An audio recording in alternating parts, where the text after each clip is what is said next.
Welcome dear everyone to my YouTube channel. I am Wahed.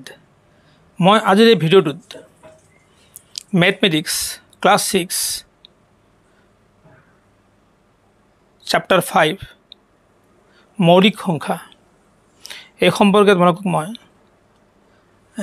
মৌলিক সংখ্যা সহমৌলিক সংখ্যা কোপ্ৰাইম নাম্বাৰছৰ পৰা মই আৰম্ভ কৰিম তাৰ কেইটামান টপিকছ মই আপোনালোকক ধুনীয়াকৈ বুজাই দিম নিশ্চয় তোমালোকৰ ক্লিয়াৰ হ'ব চাবা তোমালোকে প্ৰথম মানে মই মৌলিক সংখ্যাৰ সহমৌলিক সংখ্যা কোনবিলাক কোপ্ৰাইম নাম্বাৰছ চাবা মই এটা উদাহৰণ লৈছোঁ 4 9 4 উৎপাদক হ'ব 1 2 4 9 উৎপাদক হ'ব 1 3 9 1ৰ বাহিৰে কোনো সাধাৰণ উৎপাদক নাই ইয়াত আছে নেকি 1ৰ বাহিৰে নাই গতিকে চাবা তোমাৰ তেতিয়াহ'লে 4 আৰু 9 সহমৌলিক সংখ্যা বা কোপ্ৰাইম নাম্বাৰ হয় এটা মই আৰু উদাহৰণ লৈছোঁ চাবা তোমালোকে 15 আৰু 51 তে 15ৰ উৎপাদক হ'ল 1 3 5 15 51ৰ উৎপাদক হ'ব 1 3 17 51 এতে 1ৰ বাহিৰে এই সাধাৰণ উৎপাদক এটা আছে 3 3 1ৰ বাহিৰে সাধাৰণ উৎপাদক কি আছে 3 আছে গতিকে 15 আৰু 51 সহমৌলিক সংখ্যা নহয় it is not co-prime number সহমৌলিক সংখ্যা হ'বলৈ হলে কোনো সাধাৰণ উৎপাদক নাথাকে 1ৰ বাহিৰে ইয়াৰ সাধাৰণ উৎপাদক আছে সেইকাৰণে নহব এটা মই আৰু উদাহৰণ লৈছোঁ 3 5 এই দুটা হল মৌলিক সংখ্যা হয় ইয়াৰ উৎপাদক হ'ব 1 3 5ৰ উৎপাদক হ'ব 1 5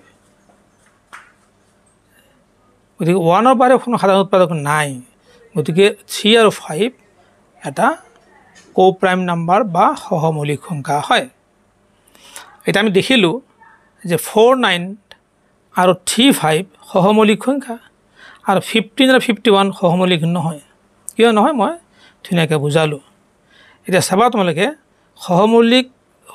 সহমৌলিক যৌগিক হ'ব পাৰে যেনে 4 আৰু 9 এটা যৌগিক সংখ্যা হয় কাৰণ আমি বেলেগ বেলেগ সংখ্যাৰে হৰণ কৰিব পাৰোঁ যৌগিক সংখ্যা হয় আৰু মৌলিকো হ'ব পাৰে যেনে 3 5 মৌলিক গতিকে সহমৌলিক সংখ্যা হ'বলৈ হ'লে সংখ্যাটোৰ যৌগিকো হ'ব পাৰে মৌলিকো হ'ব পাৰে কিন্তু 15 আৰু 51 সহমৌলিক নহয় কাৰণ 1ৰ বাহিৰেও সাধাৰণ উৎপাদক 3 আছে নিশ্চয় তোমাৰ ক্লিয়াৰ হৈছে এইটো সহমৌলিক ইয়াৰ পিছত চোৱা তোমালোকে মৌলিক উৎপাদকীকৰণ আহিব প্ৰাইম ফেক্টৰাইজেশ্যন মৌলিক উৎপাদকীকৰণ এটা চাবা মই 72 লৈছোঁ উদাহৰণ 72 2 হৰণ কৰিলে 7ৰ মাজত কেইবাৰ যাব 3 বাৰ যাব আৰু 12 থাকিব 1 আহিব 12ৰ মাজত কেই যাব 6 বাৰ যাব আকৌ 36 মই 2 হৰণ কৰিলে 1 বাৰ যাব আৰু ইয়াত 16 হ'ব 1 আহিব 8 হ'ব আকৌ 2 ৰে 18 হৰণ কৰিলে 9 হ'ব 3 ৰে 9 হৰণ কৰিলে 3 হ'ব এই যে সংখ্যাবিলাক 2 2 2 3 3 এই সংখ্যাবিলাক কি আছে মৌলিক সংখ্যা সেখানে এই কেইটা উৎপাদক আমি কি বুলি কম মৌলিক উৎপাদক বুলি আমি কম মৌলিক উৎপাদক কি হ'ব 2 2 2 3 3 2 2 2 3 3 পূৰণ হৈ আছে এটা আমি মই আৰু এটা উদাহৰণ ল'ম মই চোৱা দুটা সংখ্যাৰ পূৰণ ইয়াতো আমাৰ কি আছে মৌলিক উৎপাদক আছে দুটা সংখ্যা পূৰণ হৈ আছে আমি পূৰণ নকৰোঁ পূৰণ নকৰাকৈ আমি কি বলাম মৌলিক উৎপাদক উলিয়াই ল'ব পাৰোঁ যেনে চোৱা 55 * 56 প্ৰথমে 55ক মই 5 ৰে হৰণ কৰিলে একবাৰ আৰু একবাৰ 11 হ'ব দুইটা সংখ্যাই মৌলিক এটা 56 চাবা তোমালোকে 2 ৰে হৰণ কৰিলে আমাৰ 28 হ'ব আকৌ 2 ৰে হৰণ কৰিলে একবাৰ আৰু 4 বাৰ 14 হ'ব 14 হ'ব 14ক 2 ৰে হৰণ কৰিলে 7 হ'ব চোৱা তোমালোকে 2 2 2 7 এই কেইটাও মৌলিক এই দুটাও মৌলিক গতিকে মৌলিক উৎপাদক হ'ব কি আমাৰ টোটেল হ'ব 2 2 2 কেইটা আছে 3টা আৰু 7 কেইটা আছে এটা আৰু 11 কেইটা আছে 5 কেইটা আছে এটা 7 এটা 11 এটা এই কেইটা হ'ল কি মৌলিক উৎপাদক হ'ব 55 * 56ৰ গতিকে আমি এই দুই ধৰণৰ মৌলিক উৎপাদক উলিয়াব পাৰোঁ এতিয়া আমি চাম মৌলিক সংখ্যাৰ উৎপাদক 3 5 আৰু 11 এই তিনিটা কিন্তু মৌলিক সংখ্যা হয় ইয়াৰ উৎপাদক আমি 1 হৰণ কৰিলে 3 হ'ব, 1 হৰণ কৰিলে 5 হ'ব, 1 হৰণ কৰিলে 11 হ'ব। যেহেতু 1 1 1 এই 1 বিলাক কি হয় মৌলিক সংখ্যা নহয়, 1 মৌলিক সংখ্যা নহয়। গতিকে মৌলিক উৎপাদক কি ওলাল 3, ইয়াত 5, ইয়াত 11, কাৰণ সেই সংখ্যাটো নিজেই। গতিকে মৌলিক সংখ্যাৰ উৎপাদক সংখ্যাটো নিজেই যেহেতু 1 মৌলিক সংখ্যা নহয়। গতিকে 3 মৌলিক উৎপাদক কি হ'ব 3, 5 মৌলিক উৎপাদক কি হ'ব 5, আৰু 11 মৌলিক উৎপাদক হ'ব কি 11, সংখ্যাটো নিজেই। নিশ্চয় তোমালোকৰ ক্লিয়াৰ হৈছে মৌলিক উৎপাদকীকৰণ। তাৰপিছত চাবা তোমালোকে ইয়াৰ পিছত এইটো ধুনীয়াকৈ চাবা, এইটো অলপ খুব ইম্পৰ্টেণ্ট, ভালকৈ চাব লাগিব। বিভাজ্যতাৰ পৰীক্ষা। আমি কোনো সংখ্যা বিভাজ্য বা হৰণ, কোনো সংখ্যাৰে হৰণ যায় নে নাযায় এইটো আমি টেষ্ট কৰিম। Taste of divisibility. 2ৰে বিভাজ্য, কোনবিলাক সংখ্যা 2ৰে বিভাজ্য হ'ব? কোনো সংখ্যাৰ শেষৰ অংকটো 0 2 4 6 8 থাকিলে 2ৰে বিভাজ্য হ'ব। যেনে তোমাৰ উদাহৰণ লৈছোঁ মই 4 থাকিলে 8 থাকিলে 0 আছে, 6 আছে, 8 আছে, 2 আছে। এইকেইটা হ'ল শেষৰ অংক। শেষৰ অংকটো যদি আমি এইকেইটা অংক থাকে তেতিয়াহ'লে এই সংখ্যাবিলাক 2ৰে বিভাজ্য বা 2ৰে সম্পূৰ্ণভাৱে হৰণ কৰিব পাৰি। 3ৰে বিভাজ্য চোৱা, সংখ্যাটোৰ অংককেইটাৰ যোগফল 3ৰে বিভাজ্য হ'লে সংখ্যাটো 3ৰে বিভাজ্য হ'ব। কোনো সংখ্যাৰ অংককেইটা আমি কি কৰিম যোগ কৰি চাম, যোগ কৰি চাই যোগফল যদি 3ৰে হৰণ কৰিব পাৰোঁ সম্পূৰ্ণভাৱে তেনে সেই সংখ্যাটো 3ৰে বিভাজ্য হ'ব। যেনে চোৱা 63, আমি এটা অংক এই দুটা অংক আমি যোগ কৰিলোঁ, যোগ কৰি 9 পালোঁ। আমি 9ক 3ৰে হৰণ কৰিব পাৰোঁ, 9 হ'ব কি 3ৰে বিভাজ্য।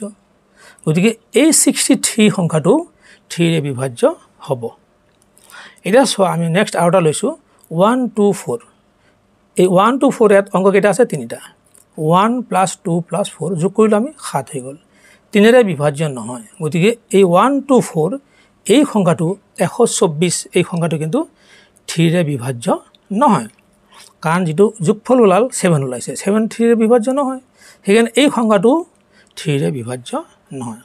নেক্সট আমি চাম 1 2 8 128, 1 + 2 + 8 আমি চাওঁ 11 হৈ গ'ল, 11ও কি হ'ব 3ৰে বিভাজ্য নহয়। গতিকে এই সংখ্যাটো 3ৰে বিভাজ্য নহ'ব। এতিয়া আমি চাম 1 1 1, আমি 3টা যোগ কৰিলোঁ 3 হৈ গ'ল, 3ৰে বিভাজ্য। এই 3ক আমি 3ৰে বিভাজ্য কৰিব পাৰোঁ। গতিকে 111টো 3ৰে বিভাজ্য হয়, কিন্তু দেখাত এনেকুৱা দেখা যায় 3ৰে বিভাজ্য নহয় যেন লাগিছে, তথাপি কি হ'ব 3ৰে বিভাজ্য হ'ব। তোমালোকে কৰি চাবা। 4 নম্বৰ উদাহৰণটো আমি চাম 2013, 2013। ইয়াত আমি এই অংক কেইটা আছে 4টা অংক আছে, 2013, 2 + 0 + 1 + 3, এইকেইটা আমি যোগ কৰিলে কি পাম 6 পালোঁ। এই 6টোক আমি 3ৰে হৰণ কৰিব পাৰোঁ সম্পূৰ্ণ হ'ব, 3ৰে বিভাজ্য এই 6টো। গতিকে এই সংখ্যাটো 2013ও 3ৰে বিভাজ্য হ'ব। নিশ্চয় তোমালোকৰ ক্লিয়াৰ হৈছে। ইয়াৰ পিছত চোৱা তোমালোকে 4ৰে বিভাজ্য। সংখ্যাৰ শেষৰ অংক দুটাৰ সংখ্যাটো 4ৰে বিভাজ্য হ'লে এই শেষৰ যিটো অংক দুটা আছে এই দুটা অংকৰ যিটো সংখ্যা হ'ব 12, ইয়াত 16, ইয়াত 20, ইয়াত 48, এই শেষৰ দুটা অংক সংখ্যাটো যদি 4ৰে হৰণ যায় 4ৰে বিভাজ্য হয় তেতিয়াহ'লে গোটেই সংখ্যাটো 4ৰে বিভাজ্য হ'ব। এইটো 12, শেষৰ অংকটোৰে কি আছে 12 আছে, 12টা সংখ্যা, ইয়াক আমি 4ৰে হৰণ কৰিব পাৰোঁ, 3 4 গুণ 12। ইয়াত এই শেষৰ আছে কি আছে 16 আছে, 16 আছে, ইয়াক আমি 4ৰে হৰণ কৰিব পাৰোঁ। শেষৰ দুটা অংক আছে কি সংখ্যাটো কি আছে 20, এই 20ক আমি 4ৰে হৰণ কৰিব পাৰোঁ, 48ক আমি 4ৰে হৰণ কৰিব পাৰোঁ। গতিকে এই সংখ্যাবিলাক 4ৰে বিভাজ্য, তাৰমানে 4ৰে সম্পূৰ্ণভাৱে আমি হৰণ কৰিব পাৰোঁ। এতিয়া চোৱা 5ৰে বিভাজ্য কি কোনবিলাক সংখ্যা? সংখ্যাৰ শেষৰ অংকটো যদি 0 আৰু 5 থাকে, যিকোনো সংখ্যাৰ শেষৰ অংকটো যদি 0 আৰু 5 থাকে তেনেহ'লে 5ৰে বিভাজ্য হ'ব, আমি 5ৰে হৰণ কৰিব পাৰিম। 10 15 500 205, শেষৰ অংকটো 5 আছে, শেষৰ 0 আছে, 5 আছে, 0 আছে, আমি 5ৰে সম্পূৰ্ণভাৱে বিভাজ্য এই সংখ্যাবিলাক। এতিয়া আমি চাবা 6ৰে 6ৰে বিভাজ্য। কোনো সংখ্যা 2 আৰু 3ৰে বিভাজ্য হ'লে 2ৰো বিভাজ্য হ'ব লাগিব, 3ৰো বিভাজ্য হ'ব লাগিব। গতিকে 2ৰে বিভাজ্য হোৱাৰ নিয়মটো পালা, 3ৰে বিভাজ্য হোৱাৰ নিয়মটোও পালা তোমালোকে। গতিকে তোমালোকে চাবা 2ৰে যে বিভাজ্য হ'লেও হ'ব, বিভাজ্য হ'ব আৰু 3 বিভাজ্য দুইটাই কিন্তু দুইটাৰে বিভাজ্য হ'ব লাগিব। তেতিয়া কি হ'ব 6ৰে বিভাজ্য হ'ব। যেনে আমি 18 পালোঁ। 18ক আমি 2ৰে হৰণ কৰিব পাৰোঁ কাৰণ শেষৰ অংকটো কি আছে 8 আছে। আমি 3ৰে হৰণ কৰিব পাৰোঁ কাৰণ 1 আৰু 8 এই দুটা অংক যোগ কৰিলে কি হ'ব 9 হ'ব। 9ক 3ৰে হৰণ কৰিব পাৰোঁ। গতিকে এই সংখ্যাটোক আমি 3ৰে হৰণ কৰিব পাৰোঁ। এই সংখ্যাটো আমি কি হ'ল 2ৰেও বিভাজ্য 3ৰেও বিভাজ্য, গতিকে 6ৰেও বিভাজ্য। নিশ্চয় তোমালোকে ক্লিয়াৰ হৈছে। ইয়াৰ পিছত চাবা তোমালোকে পিছৰটো চাবা তোমালোকে ধুনীয়াকৈ বুজি পালা। 7ৰে বিভাজ্য, এইটো ইম্পৰ্টেণ্ট, চ' ইম্পৰ্টেণ্ট যে চাবা তোমালোকে ভালকৈ চাবা, এইটো অলপ মনোযোগ দিবা। 7ৰে বিভাজ্য সংখ্যাৰ শেষৰ অংকটোৰ দুগুণ, শেষৰ অংকটোৰ দুগুণ, এইটো হ'ল শেষৰ অংকটো আৰু বাকী অংকৰে গঠিত সংখ্যাটোৰ পাৰ্থক্য। বাকী অংক কি আছে এই দুটা অংক আছে নহয়, দুটা সংখ্যা, ইয়াৰ দুগুণ আৰু এই সংখ্যাটোৰ পাৰ্থক্য মানে বিয়োগ কৰিলে যদি 0 বা 7ৰ গুণিতক হয় তেনেহ'লে সংখ্যাটো 7ৰে বিভাজ্য হ'ব। মই ধুনীয়াকৈ বুজাই চাবা। এই সংখ্যাটো চাবা, শেষৰ অংকটো কি আছে 3, তাৰ দুগুণ 3 দুগুণ 6 হৈ গ'ল। আৰু এই 27 আছে তাৰপিছতো এই 27ৰ পৰা আমি এই 6টো বিয়োগ কৰি দিম। 27ৰ পৰা 6 মাইনাছ কৰিলে 21 হৈ গ'ল। পাৰ্থক্য মানে বিয়োগ 21 হৈ গ'ল। এই 21টো 7ৰ গুণিতক হয় নে নহয় আমি চাম। 21 = 7 × 3, গতিকে এই 21টো 7ৰ গুণিতক হয় কাৰণ 7ৰে আমি 3 পূৰণ কৰি 21 পালোঁ, গতিকে 7ৰ গুণিতক হয় 21। তেতিয়াহ'লে এই সংখ্যাটো 7ৰে বিভাজ্য হ'ব। ঠিক তেনেকৈ তোমালোকে এইটো অলপ চাই ল'বা। ইয়াৰ পিছত আমি 8ৰে বিভাজ্য সংখ্যাৰ শেষৰ 3টা অংকৰে গঠিত সংখ্যাটো, শেষৰ 3টা অংকৰে গঠিত সংখ্যাটো 8ৰে বিভাজ্য হ'লে চাবা এই সংখ্যাটো শেষৰ 3টা অংক 1, 5, 2 এই 3টা অংক আছে। এই 3টা অংক 8ৰে বিভাজ্য হ'ব লাগিব। তেতিয়াহ'লে গোটেই সংখ্যাটো 8ৰে বিভাজ্য হ'ব এইটোৰে। গতিকে আমি প্ৰথমতে 1, 5, 2 এইটো চাম। এইটো আমি 8ৰে হৰণ কৰি চাম। হৰণ কৰিলে আমি কিমান হৈ গ'ল 19 হৈ গ'ল। চাবা 8ৰে আমি হৰণ কৰিম, 8ৰে একবাৰ যাব, 8 × 8 15 পৰা 8 গ'লে 7, 72, 8ৰে হৰণ কৰি 72 হৰণ কৰিলে 9 বাৰ যাব, গতিকে সম্পূৰ্ণ 9 বাৰ গুচি গ'ল, গতিকে 19 হৈ গ'ল আনচাৰটো। গতিকে এই 3টা অংক 8ৰে বিভাজ্য হ'ল। ঠিক তেনেকৈ তুমি বাকীবিলাকো তোমালোকে চাই ল'বা। গতিকে এই শেষৰ অংক 3টা যদি 8ৰে হৰণ যায়, ইয়াত চাবা 0, 0, 0, 0, 0 8ৰে হৰণ যাবই 0 বাৰ। 8ৰে যিকোনো সংখ্যাৰে 0 হৰণ কৰিলে 0 হয়, গতিকে এই সংখ্যাটো 8ৰে বিভাজ্য নিশ্চয় হ'ব নিয়ম মতে। গতিকে তোমালোকে নিশ্চয় তোমালোকে ক্লিয়াৰ হৈছে, তোমালোকে বুজি পাইছা। ইয়াৰ পিছত চাবা তোমালোকে একদম শেষৰ ফালে মই বুজাইছোঁ। ইয়াৰ পিছত আৰু ভিডিঅ' দিম, তোমালোকক চাই থাকিবা। 9ৰে বিভাজ্য সংখ্যাৰ অংকবোৰৰ যোগফল 9ৰে বিভাজ্য হ'লে সংখ্যা যিবিলাক দিব তাৰ অংকবিলাক আমি যোগ কৰি চাম। এই যোগফল যদি 9ৰে বিভাজ্য হয় তেনেহ'লে গোটেই সংখ্যাটো 9ৰে বিভাজ্য হ'ব। এতিয়া আমি উদাহৰণ ল'ম 108, এই অংকত আমি যোগ কৰিম 1 + 0 + 8 9 হৈ গ'ল। এই 9ক আমি 9ৰে হৰণ কৰিলে একবাৰ যায়, গতিকে হৰণ যাব। 3টা অংক যোগ কৰিলে যি যোগফল হ'ব সেই যোগফল যদি আমি 9ৰে আকৌ 9ৰে যদি হৰণ যায় বা বিভাজ্য হয় তাহলে এই গোটেই সংখ্যাটো 9ৰে বিভাজ্য হ'ব। বাকীবিলাকক তোমালোকে চাই ল'ব। এইটো চোৱা 3, 9, 8, 7, 3 + 9 + 8 + 7 একোটা যোগ কৰিলে কিমান হ'ল 27 হৈ গ'ল। এতিয়া 27ক আমি 9ৰে হৰণ কৰিব পাৰোঁ। 3 × 27, গতিকে 9ৰে হৰণ গ'ল। তেতিয়াহ'লে আমি জানিম যে এই গোটেই সংখ্যাটো 9ৰে বিভাজ্য। নিশ্চয় তোমালোকৰ ভাল লাগিছে। ভিডিঅ'টো চাই কেনে লাগিল কমেণ্টত জনাবা, এটা লাইক দিবা, বেছিকৈ শ্বেয়াৰ কৰিবা আৰু চেনেলটো ছাবস্ক্ৰাইব কৰিবলৈ নাপাহৰিবা দেই। Wait for my next video'. Thank U.